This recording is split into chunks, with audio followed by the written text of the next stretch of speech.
Hi friends, पिछले video में हमने समझा था कि किस प्रकार फ्रेंच रिवॉल्यूशन के द्वारा लाए गए रिफॉर्म्स और नेपोलियन का जो सपोर्ट था इवेंचुअली ग्रो हो गया, but after some time hostility में कन्वर्ट हो गया और वगैरह वगैरह। अब हम पढ़ेंगे कि the making of nationalism in Europe. पहले तो आइडिया ऑफ नेशनलिज्म मतलब the feeling of oneness, means the feeling of sharing a common identity, वो पहले फ्रांस में जन्म लिया।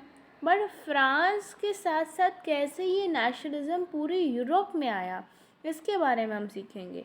ठीक है, so let's start the reading of the chapter or the topic, that is, if you look at the map of the mid 18th century Europe, you will find that there were no nation states as we know them today। मतलब जो भी discussions हमने अभी तक nation states के बारे में किया कि कॉमन आइडेंटिटी है, कॉमन लैंग्वेज है एंड पास्ट एक्सपीरियंस कॉमन है, तो इसके तहत क्या हुआ कि नेशन स्टेट्स बनने लगे थे।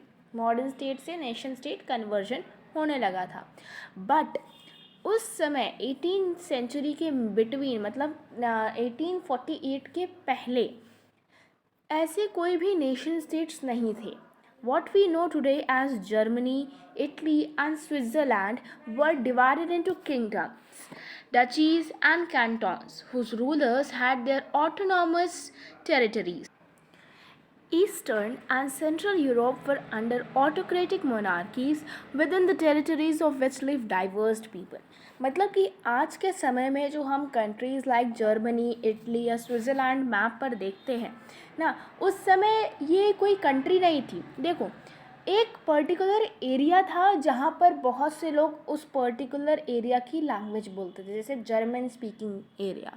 अब उस एरिया को डिफरेंट डिफरेंट फ्रैक्शंस में बांट करके किंगडम के पार्ट्स बना दिए गए, राइट। डचीज़ के पार्ट बना दिए गए, कैंटोन्स के पार्ट बना दिए गए, ठीक है। और वहाँ पर उन पार्ट्स जब एक साथ जुड़ते थे, मतलब कि हर एक नेशन जो आज हम देख रहे हैं वो अलग अलग पार्ट में जुड़ता था, और मान लो कि एक ही नेशन के पार्ट्स डिफरेंट डिफरेंट किंगडम्स में आ गए, तो उन दोनों पार्ट्स को अलग रूलर्स रूल करता था। क्यों? क्योंकि वो उनकी टेरिटरी थी, ऑटोनोमस टेरिटरीज थी, ठीक है। अब क्या कह रहे हैं कि जो ईस्टर्न पार्ट ऑफ यूरोप था, ईस्टर्न और सेंट्रल पार्ट ऑफ यूरोप जो था, वहाँ पर जो मोनार्कीज थी वो बहुत ही डाइवर्स पीपल को कॉन्कर करती थी। मतलब कि जैसे मान लो कि बहुत डिफरेंट, जैसे 4-5 कंट्रीज़ हैं बहुत नेबरिंग, ठीक है। अब हर एक कंट्रीज़ में डिफरेंट डिफरेंट लैंग्वेज बोली जा रही है। मान लो किसी किंग ने हर एक कंट्री का छोटा छोटा हिस्सा विन करके अपना एक किंगडम बना लिया, तो उसके पास हर एक कंट्री से हर एक लैंग्वेज बोलने वाला पर्सन होगा, तो वहाँ पर डाइवर्सिटी क्या होगी, इंक्रीज हो जाएगी ना।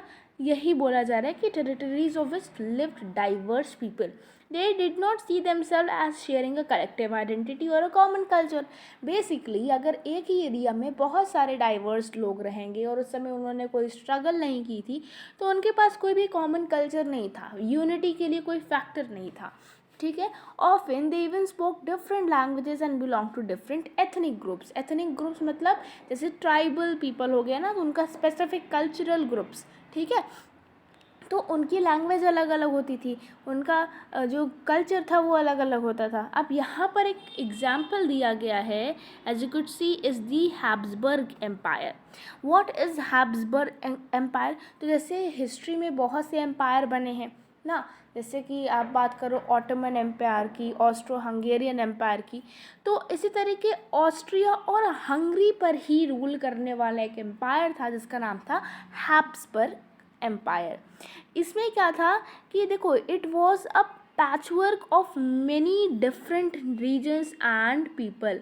मतलब कि बहुत डिफरेंट टाइप्स के लोग और बहुत डिफरेंट टाइप्स के रीजन्स जो थे इस एम्पायर में आते थे। पैचवर्क मतलब कह सकते हैं ना कि जैसे एक पज़ल नहीं होता, तो हाँ, कुछ उसी प्रकार से, मतलब कि जो पज़ल का एक एक ब्लॉक होता है, वो मान लो कि हर एक कंट्री का एक एक पार्ट है, और वही एक एक पार्ट डिफरेंट डिफरेंट कंट्रीज़ के मिल करके, डिफरेंट डिफरेंट कल्चरल एरियाज़ के मिल करके एक पार्ट, एक किंगडम बनाते थे। एक एम्पायर बना जो कि था हैब्सबर्ग एम्पायर, ठीक है। अब it included the alpine region, ठीक है, the Tyrol, Austria and the Sudetenland. Sudetenland और ऑस्ट्रिया और टायरोल और इंक्लूडिंग बोहेमिया, यहाँ पर क्या था कि जर्मन लैंग्वेज डोमिनेट करती थी, बहुत पॉपुलर थी, ठीक है। तो what it is written is that जो alpine region, the Tyrol, Austria, Sudetenland as well as Bohemia where aristocracy was predominantly German speaking, मतलब जो एरिस्टोक्रेट्स थे, जो richer section of the society थे, वो जर्मन बोलते थे। अब इस एम्पायर में ना ही केवल जर्मन स्पीकिंग थे, मैंने बताया डाइवर्स पीपल थे, तो इटालियन स्पीकिंग लोग भी यहाँ पर देखने को मिले। जैसे कि इस किंगडम में, हैब्सबर्ग किंगडम में लोम्बार्डे और वेनेशिया का पोर्शन भी आता था, और ये लोम्बार्डे और वेनेशिया में इटली बोली जाती थी। तो it is Italian speaking provinces of Lombardy and Venetia. Next is in Hungary, ये in Hungary half of the population spoke Magyar और Magyar, while the other half spoke a variety of dialects। मतलब कि अब जो Hungary वाला portion था, जो कि हैब्सबर्ग एम्पायर के अंदर आया था, वहाँ पर कौन सी लैंग्वेज पॉपुलर थी? The popular language over there was Magyar, मतलब आधी पॉपुलेशन जो थी वहाँ पर मैगियर बोलती थी, right. And the rest population means the remaining half population of the Hungary portion in the Habsburg empire, वहाँ पर variety of dialects, the dialects मतलब रीजनल लैंग्वेजेस बोली जाती थी, ठीक है। इन गैलिशिया, अब गैलिशिया भी इसका एक पार्ट था। द एरिस्टोक्रेसी स्पोक पॉलिश, देखो गैलिशिया एक, अभी मेरे पास इमेज नहीं है, बट गैलिशिया एक ऐसा पार्ट था जो कि पोलैंड के पास था। अब पोलैंड में कौन सी लैंग्वेज डोमिनेंट है? Basically the prominent language of Poland is polish. तो क्योंकि गैलिशिया पोलैंड के पास था, तो वहाँ पर पॉलिश लैंग्वेज बोली जाती थी, ठीक है। Besides these three dominant groups, there also lived within the boundaries of the empire a mass of subject peasant people, जिसको Bohemians and Slovaks to the north, Slovenes in Carniola, Croats to the south, and Romans to the east in the Transylvania. Such differences did not easily promote a sense of political unity. The only tie binding these diverse groups together was a common allegiance to the emperor. तो क्या कहा जा रहा है कि वहाँ पर ना ही केवल ये गैलिशिया, ऑस्ट्रो टायरोल, बोहेमिया या फिर लोबार्डिया, वेनेशिया जैसे रीजन्स थे जहाँ वैरायटी और डिफरेंट लैंग्वेजेस बोली जाती थी, नहीं, यहाँ पर बहुत सी मेजॉरिटी में पीजेंट्स रहा करते थे, और ये पीजेंट्स भी हर एक एरिया में अलग अलग नाम से जाने जाते थे। जैसे बोहेमियंस या स्लोवाक्स नॉर्दर्न रीजन में, स्लोवेनेज और कार्नियोला में, ठीक है, क्रॉट्स सदर्न रीजन में, romance in the east of in Transylvania, ठीक है। तो यहाँ पर क्या था कि इतनी ज़्यादा वर्सेटाइल डाइवर्सिटी थी, इतनी ज़्यादा यहाँ पर, कि यहाँ पर पॉलिटिकल यूनिटी या सोसाइटी में यूनिटी देखना पॉसिबल नहीं था। The only thing which was common, मतलब कि इन सभी डाइवर्सिफाइड ग्रुप्स में इकलौती चीज़ जो कॉमन थी वो था उनका एम्परर, ठीक है, जिन्होंने उस पर्टिकुलर रीजन को कॉन्कर किया था, ठीक है। अब पूछा जा रहा है कि how did idea nationalism and the idea of nation state emerge, मतलब कि इतनी ज़्यादा डाइवर्सिटी होने के बाद भी वहाँ पर ये नेशन स्टेट का आइडिया कैसे आया। नाउ वन थिंग इम्पॉर्टेंट कि ये अभी अगर हम चार्ट अभी पढ़ लेंगे ना, so it will create nothing but confusions, ठीक है। So let's first of all read the chapter and then we could come at the right moment to this chart. Now the aristocracy and the new middle class. तो देखो हमने क्या कहा, क्या देखा अभी तक। तो अभी तक हमने ये पढ़ा कि जो यूरोप था वहाँ पर डाइवर्सिफाइड लोग रहते थे। अब कोई भी कह सकते हैं कि कॉमन कल्चर वाला कोई पर्टिकुलर टेरिटरी नहीं थी। जो जो चीज़ें राजा या मोनार्क जीतता था वो उसके किंगडम का पार्ट हो जाती थी। अब उसके किंगडम में बहुत से वैरायटी या डाइवर्सिटी वाले लोग थे, उनका कस्टम अलग था, उनकी लैंग्वेज अलग थी। बोहेमियन, स्लोवाक्स वगैरह वगैरह नाम से फार्मर्स जाने जाते थे। तो यहाँ पर बहुत डाइवर्सिटी थी कि सोशल और पॉलिटिकल यूनिटी बनना इम्पॉसिबल थी। कुछ भी कॉमन नहीं था एक्सेप्ट द रूलर, जो उनको जिसके कारण किंगडम बनाए। तो उस समय यूरोप में नेशनलिज्म कैसे बना, तो इसके लिए हमें सबसे पहले जानना पड़ेगा कि बैकग्राउंड क्या था। बैकग्राउंड में थे एरिस्टोक्रेसी और बन रही new middle class. Middle class मतलब ना ज़्यादा गरीब ना ज़्यादा अमीर। अब एरिस्टोक्रेसी मतलब जो wealthier section of the society थे, जो कि पॉलिटिकली और इकोनॉमिकली बहुत स्ट्रांग थे, जिनका मतलब मेजर रोल था सोवरेनिटी में, डिसीजन मेकिंग में। ठीक है, तो क्या कह रहे हैं कि socially and politically a landed aristocracy was the dominant class on the continent. मतलब पूरे यूरोप में एरिस्टोक्रेट सबसे ज़्यादा डोमिनेंट क्लास माने जाते थे। इवन तो उनकी पॉपुलेशन कम थी, बट स्टिल उनके पास सबसे ज़्यादा लैंड, पावर था और उनका कहा माना जाता था बाय द मोनार्क्स। साथ ही साथ the members of this class were united by a common way of life that cut across regional divisions। मतलब कि जो जियोग्राफिकल लिमिटेशंस थी, रिस्ट्रिक्शंस थे कि चलो कुछ एरिस्टोक्रेट्स फ्रांस के थे तो कुछ इटली के थे ना, या इटली नहीं, अब उस समय तो ये सब नहीं था, इटली फ्रांस था पर इटली वगैरह तो नहीं था। मान लो कि कुछ हैब्सबर्ग एम्पायर के थे एरिस्टोक्रेट्स, कुछ फ्रांस के एरिस्टोक्रेट्स थे, तो मान लो कि डिफरेंट एम्पायर्स के एरिस्टोक्रेट्स थे, तो उनके भी जियोग्राफिकल रिस्ट्रिक्शंस था, जियोग्राफिकल लिमिटेशन था, ठीक, रीजनल डिविजन्स थे, बट उनकी जो लाइफस्टाइल थी, कॉमन वे ऑफ लाइफस्टाइल, ये मतलब कह सकते हैं ना कि ये इनकी रीजनल बाउंड्री को क्रॉस कर देती थी। They owned estates in the countryside and also town houses. मतलब उनके पास ज़मीन ज़्यादा थी। कंट्री साइड मीन्स विलेजेस में उनके पास स्टेट्स हुआ करते थे, और हाउस कहाँ पर होते थे, टाउन्स में उनके घर हुआ करते थे।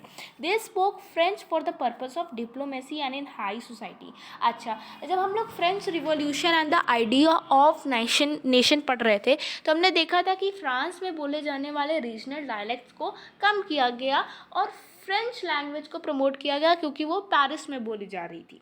अब एरिस्टोक्रेट्स जो थे, क्योंकि वो अमीर थे, तो जैसे हमारी इंडियन सोसाइटी में क्या है कि जो लोग इंग्लिश बोलेंगे वो एजुकेटेड हैं, वो वेल्दी हैं, ये हमारा माइंडसेट आजकल ये बन चुका है, राइट। उसी तरीके का माइंडसेट वहाँ की सोसाइटी में भी था। उस समय कहा जाता था कि जो भी लोग फ्रेंच बोलते हैं, मतलब जिनके द्वारा फ्रेंच लैंग्वेज बोली जाती थी, वो generally higher section of the society को बिलोंग करते थे। जैसे देख सकते हैं ना, for the purpose of diplomacy and in high society. ठीक है, their families were often their families were often connected by ties of marriage. अब जैसे कि हमने लुइस 16 के बारे में अगर क्लास 9 में पढ़ा होगा, तो आपने पढ़ा होगा ना, the Louis 16 of the Bourbon dynasty was married to an Austrian princess. तो यहाँ पर फ्रांस का जो एरिस्टोक्रेट्स था, वो ऑस्ट्रिया के एरिस्टोक्रेट से उनके मैरिज टाइज बनते थे, ताकि उनका रिलेशन और स्ट्रॉन्ग बन सके। ठीक है, मतलब कि वो किसी और से मैरिज नहीं करते थे, जो उनकी सोसाइटी के उनके लेवल के लोग थे, उन्हीं में मैरिज टाइज फिक्स होती थी। This powerful aristocracy was however numerically a small group. मतलब कि इतनी पावर होते हुए भी इनका जो पॉपुलेशन में रेशियो था वो बहुत कम था, मतलब माइनॉरिटी टाइप के थे। ठीक है, but the majority of the population was made up of the peasantry. मतलब पीजेंट्स जो थे, जो थर्ड क्लास पीपल थे, जिनकी इकोनॉमिक स्टेटस इतना अच्छा नहीं था, वो लोग मेजर पॉपुलेशन बनाते थे। अब अगर हम बात करें as a Europe, as a nation, sorry as a continent, तो वेस्टर्न पार्ट्स ऑफ यूरोप मतलब कि वेस्टर्न कंट्रीज जो यूरोपियन कॉन्टिनेंट पे थी, क्या कहा गया है, the bulk of the land was farmed by tenants and small owners. मतलब कि जो स्मॉल फार्मर्स थे ना, वहाँ पर जो western part of the Europe में क्या हो रहा था कि जो लैंड था वो मेजरली इन्हीं लोगों के पास था। But while in eastern and central Europe the pattern of land holding was characterized by the vast estates and which were cultivated by serfs। तो अगर हम बात करें ईस्टर्न यूरोप, जहाँ पर रशिया है, प्रेजेंट डे में रशिया, रोमानिया या पोलैंड वगैरह जैसी कंट्रीज़ हैं, वहाँ पर क्या है कि जो लैंड था वो किसके द्वारा चलाया जा रहा था, सर्फ्स के द्वारा कल्टीवेट किया जाता है। सर्फ्स मतलब कि जैसे हमने बताया था, सर्फडम प्रैक्टिस थी, जो फ्यूडलिज्म था कि बड़े बड़े ज़मींदार जैसे फ्यूडल लॉर्ड्स होते थे, जो कि हायर करते थे किसको, सर्फ्स को, जिनसे बॉन्डेड लेबर करवाया जाता था। बॉन्डेड लेबर मतलब कि एट नो कॉस्ट आप उनसे काम करवा रहे हो for a long period of time, ठीक है। तो उसी को हम सर्वडम, बॉन्डेड लेबर या फिर फ्यूडलिज्म से कनेक्ट करते हैं। एग्जैक्टली सेम नहीं है, थोड़े थोड़े डिफरेंस होते हैं, बट आप लोगों के लेवल तक के लिए ठीक है। तो क्या कहा जा रहा है कि western part of the Europe में जो लैंड था वो फार्मर्स के पास था, मतलब फार्मर्स की कंडीशन वेस्टर्न यूरोप में इतनी बेकार नहीं थी जितनी कहाँ थी, ईस्टर्न यूरोप में थी। क्या कहा गया है, in western and parts of central Europe the growth of industrial production and trade meant the growth of the towns and the emergence of commercial classes whose existence was based on the production for the market. हम जानते हैं कि Britain में industrial revolution आया। Industrial revolutions के कारण developments हुए, industries और फैक्ट्रीज़ बनने लगी। जो वहाँ पर रह रहे फार्मर्स थे उनका ऑक्यूपेशन में थोड़ा सा शिफ्ट देखने को मिला। जब ऑक्यूपेशन में शिफ्ट देखने को मिला तो क्या हुआ कि major section of the society in the western Europe they started doing trades, they started engaging themselves in the business. और इसका रिजल्ट क्या था कि उन्हें प्रॉफिट देखने को मिलता था। अब ये जो ग्रोथ हुआ ना, इकोनॉमिकल ग्रोथ हुई among the third state, because peasants और फार्मर्स तो थर्ड स्टेट में थे, और इसके कारण जब इकोनॉमिकल ग्रोथ हुई तो वहाँ पर क्या हुआ कि एक new section of the society का फॉर्मेशन हुआ। और वो कौन थे, they were the commercial class, मतलब कि मिडिल क्लास। मिडिल क्लास को कॉमर्शियल क्लास भी कहते हैं, ठीक है। Now industrialization began in England in the second half of the 18th century, मतलब कि 1750s तक, sorry, something like that, in 70 so in that moment what happened, that the industrialization started to begin in England, but in France and the parts of German states it occurred during the 19th century। मतलब कि देखो, England में आ गया industrial revolution, but other countries में, western part of the Europe में आते आते इससे थोड़ा सा समय लग गया। In its wake, new social groups came into being, a working class population and middle class made up of industrialists, businessmen, professionals।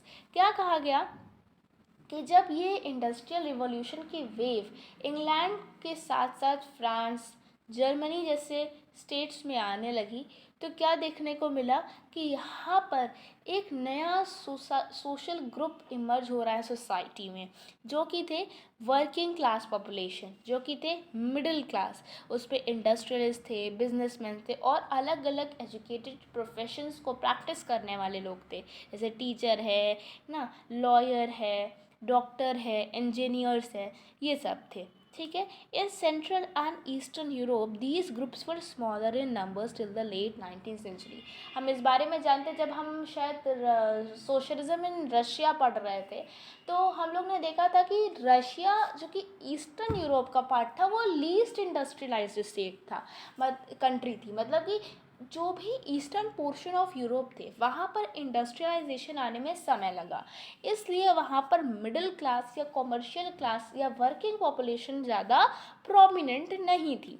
It was among the educated liberal middle classes that the ideas of national unity following the abolition of aristocratic privileges gained popularity।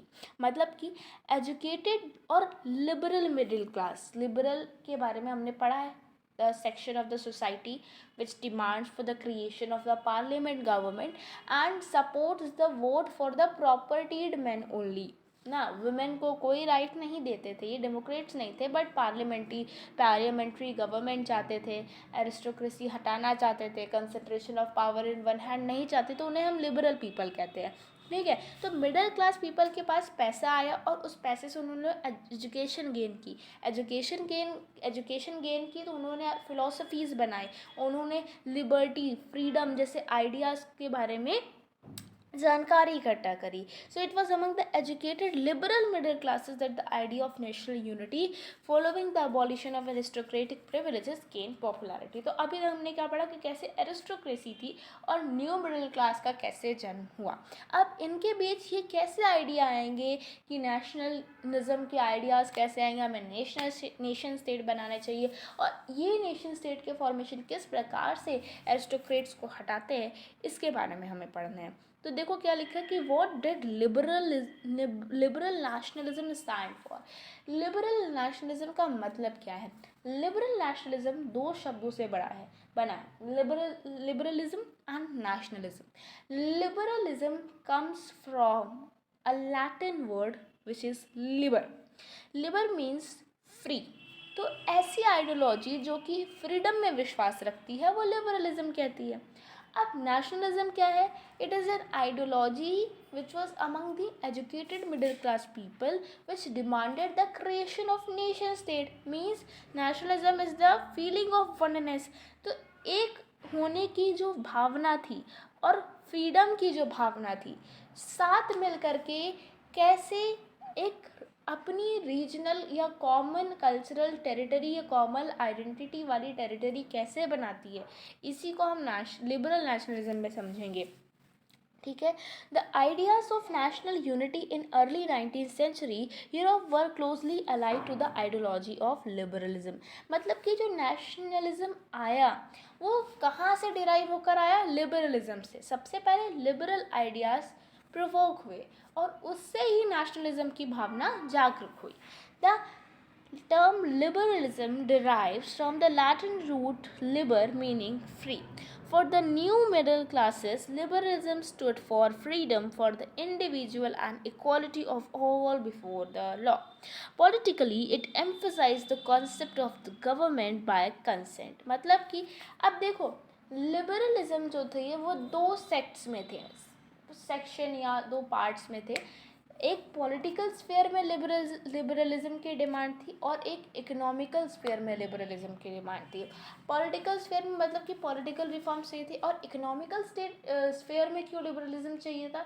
क्योंकि trade अच्छा होगा, economy अच्छी होगी, market पे freedom होगी, तो middle class ही तो ऊपर बढ़ेंगे, राइट? क्योंकि मिडिल क्लास का जन्म ही ट्रेड से हुआ है, तो मार्केट से हुआ है। मार्केट, ट्रेड, इंडस्ट्रीज़ का फ्री होना, अनबायस्ड होना, या कह सकते हैं प्रॉपर होना, मिडिल क्लास के लिए एडवांटेजेस था। तो ये आइडियोलॉजी ही मिडिल क्लास की थी, लिबरलिज्म। ठीक है। तो वो एक पॉलिटिकल भी दिखाते हैं उसका स्फेयर और एक इकोनॉमिकल भी दिखाते हैं। ठीक। For the new middle classes, तो देखो यहाँ पर एक अगर हम पॉलिटिकल स्फेयर में देखें तो इसका मतलब क्या है कि फ्रीडम ऑफ इंडिविजुअल, हर एक व्यक्ति को फ्रीडम की ज़रूरत है। वुमेन की बात नहीं कर रहे हैं, ये चाहते थे कि हर एक इंसान के लिए लॉ इक्वल हो। Politically it emphasise the concept of government by consent, मतलब कि वोटिंग। ठीक है, but not for women। Since the French Revolution, liberalism had stood for the end of autocracy and clerical privileges। मतलब कि French revolution के बाद जो liberalism थे उनका बेसिकली मतलब क्या था, एक तरीके से कह सकते हैं उस व्हाट वर देयर एम। तो क्या एम था कि ऑटोक्रेसी गवर्नमेंट जो है, मोनार्की जो है, और जो क्लर्जी यानी कि क्रिश्चियन प्रीसेंट के द्वारा जो एडवांटेजेस एंजॉय किए जा रहे थे उसको हटा दिया जाए, और एक कॉन्स्टिट्यूशन और रिप्रेजेंटेटिव गवर्नमेंट जो पार्लियामेंट के द्वारा चले उसे हम लाएं। 19th century liberals also stressed the inviolability of private property। वो concentration of private property in the hands of aristocrats नहीं चाहते थे। ठीक है, इसके भी अगेंस्ट थे। Yet, equality before law did not necessarily stand for universal suffrage। Universal suffrage means the voting right। ठीक है, सबको voting right. Equality before law मतलब ये नहीं था कि सबको वोटिंग राइट दिया जाए, नहीं। You will recall that in revolutionary France which mark the first political experiment in liberal democracy, the right to vote and to get elected was granted exclusively to property owning men। Men without property and all women were excluded from political rights। Only for a brief period under the Jacobins did all adult males enjoy suffrage। However, the Napoleonic Code went back to limited suffrage and reduced women to the status of a minor, subject to authorities of fathers and husbands। Throughout the 19th and early 20th centuries, women and non-propertied men organized opposition movements demanding equal political rights। क्या कहा जा रहा है। देखो, मतलब कि equality का ये मतलब नहीं कि आप सब लोगों को द राइट टू वोट देंगे, यूनिवर्सल सफरेज बेसिकली। अभी जो हमने फ्रेंच रिवॉल्यूशन के बारे में पढ़ा और प्रीवियस क्लास में या प्रीवियस कह सकते स्टैंडर्ड में पढ़ा, उसमें हमने देखा था कि फ्रेंच रिवॉल्यूशन आया और वर्कर्स की या कह सकते हैं कि हाँ मिडिल क्लासेस की गवर्नमेंट बनी, बट मिडिल क्लासेस की गवर्नमेंट बनने के बाद भी एक सेक्शन ऑफ सोसाइटी था जिसे हम इग्नोर करते आ रहे थे। कौन थे वो? नॉन प्रॉपर्टीड मैन और वुमेन, ठीक है, उनको वोटिंग राइट्स नहीं दिए जा रहे थे। एक्टिव सिटीजन्स 25+, और आपके पास पैसा होना चाहिए, आपके पास प्रॉपर्टी होनी चाहिए, 3 डे वेजेस एक लेबर की जो होती है उससे ज़्यादा आपको अर्न करना चाहिए ना। तो ये सब चीज़ें थी जो कि आपको राइट टू वोट करने को देगी और right to be elected in the government ये भी देगी। तो मतलब कि उस समय जो नॉन प्रॉपर्टी मैन थे, जो पुअर सेक्शन ऑफ सोसाइटी, तो उन्हें ज़्यादा राइट नहीं मिला था। जैकोबिन्स क्लब मतलब मैक्सिमिलियन रॉबेस्पायर जब पावर में आया, जिसको हम रेन ऑफ टेरर के नाम से जानते हैं, उस समय उन्होंने, क्योंकि वो थर्ड स्टेट का गवर्नमेंट थी, ठीक है, थर्ड स्टेट की गवर्नमेंट थी, तो वहाँ पर लोगों को वोटिंग राइट्स दिए गए। जो भी पुअर सेक्शन थे, नॉन प्रॉपर्टी मैन थे, उनको दिया गया। बट फिर से नेपोलियन आए, नेपोलियन डिक्टेटर थे। ट्रेडर्स के लिए गिल्ड एसोसिएशन वगैरह आपने अभी देखा कि थोड़ा थोड़ा वो इंक्लाइंड थे towards the richer, slightly richer section, aristocrats की नहीं, मतलब जैसे मिडिल क्लास की तरफ, ट्रेडर्स या बिजनेसमैन के एडवांटेजेस में नेपोलियन थोड़े से इंक्लाइंड थे। इस कारण फिर से उन्होंने वुमेन का स्टेटस माइनर कर दिया, उन्हें एक सब्जेक्ट बना दिया, किसका? मेल्स का, अपने फादर और हस्बैंड का, जो उनके दिए गए ऑर्डर को फॉलो करेंगी। तो मतलब कि तो 19th सेंचुरी और अर्ली 20th सेंचुरीज तक वुमेन को इक्वल राइट दिलाने के लिए, वोटिंग राइट दिलाने